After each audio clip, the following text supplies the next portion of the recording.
जो बच्चे घर में संतान होती है और कुछ संतान अपने माता-पिता की बहुत सेवा करती है। कुछ संतान ऐसी होती हैं जो अपने ही माता-पिता को वृद्ध आश्रम तक छोड़ आती हैं, मार-पिटाई करती हैं उनके साथ या माता-पिता खुद उनसे डर के रहते हैं। कुछ लोग ऐसे होते हैं कि कुछ बच्चे ऐसे होते हैं कि अपने माता-पिता की वो बहुत सेवा करते हैं। उनकी मतलब ज़रा-सी अ, माथे पर शिकन नहीं आने देते। कुछ लोग परेशान करते हैं माता-पिता को, बहुत से लोग मारते भी हैं, माँ को मारते हैं, पिताजी को मारते हैं, यहाँ तक कि वृद्धाश्रम छोड़ आते हैं।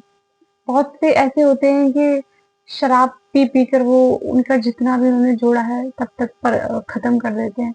बहुत सी संतान ऐसी होती है कि बचपन से वो इतना बीमार होती है कि उस पर लगा-लगा कर वो वहाँ पर उसको दे दे ले जाता है मतलब जो भी उसका होता है। अब देखिए संतान कौन-सी किसके घर पे आती है मैं आपको बता दूँ। अगर हमारी अच्छी संतान है तो ये हमारे ही कर्मों का फल है।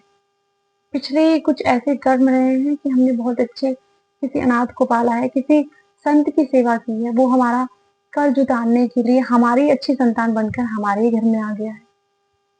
कुछ ऐसे होते हैं जो बुरे होते हैं, वो ऐसे होते हैं कि मतलब आपने किसी को सताया है बहुत ज़्यादा, पिछले जन्म में किसी को भूखा रखा है, किसी को बहुत परेशान किया है या फिर अपने ही पिछले जन्म में माता-पिता को आपने बहुत परेशान किया है। तो वही अगले जन्म में आपकी संतान बनकर आ जाती है जो आपको उन्हीं कर्मों को वापस रिटर्न करती है। देखिए जो कर्म होते हैं वो कर्मा ये है कि साइकिल होती है कि वो जहाँ से घूमा है वहीं पर घूम कर आता ज़रूर है। जो आपने किसी और के साथ गलत किया है वो आपके साथ आता है। चाहे वो दुःख के रूप में आओ, बीमारी के रूप में आओ, गरीबी के रूप में आओ या फिर आपकी संतान के रूप में आओ। आपको वो झेलना ही झेलना है और ये है कि उसको आपके जो बुरे कर्म हैं, उसको आप भगवान जी से कहकर या उनकी पूजा कर कर भी नष्ट नहीं कर सकते। बस ये है कि जहाँ आपकी मृत्यु होनी थी एक्सीडेंट में अ, वहाँ आपको थोड़ी बहुत चोट लगेगी, पर लगेगी ज़रूर।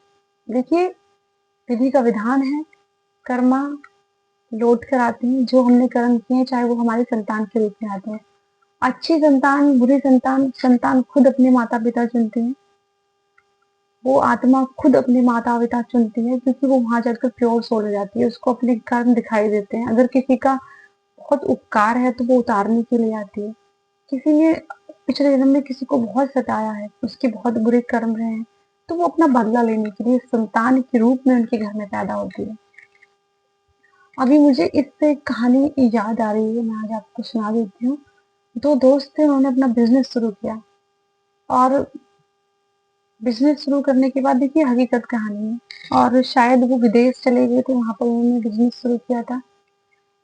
वो कुछ दिनों के लिए अपने यहाँ पर वापस आया भारत में, तो इतने ही जो उसका दोस्त था, उसने सारी प्रॉपर्टी मतलब जो बिज़नेस पार्टनर था उसका, वो उसकी प्रॉपर्टी भी अपने नाम कर ली।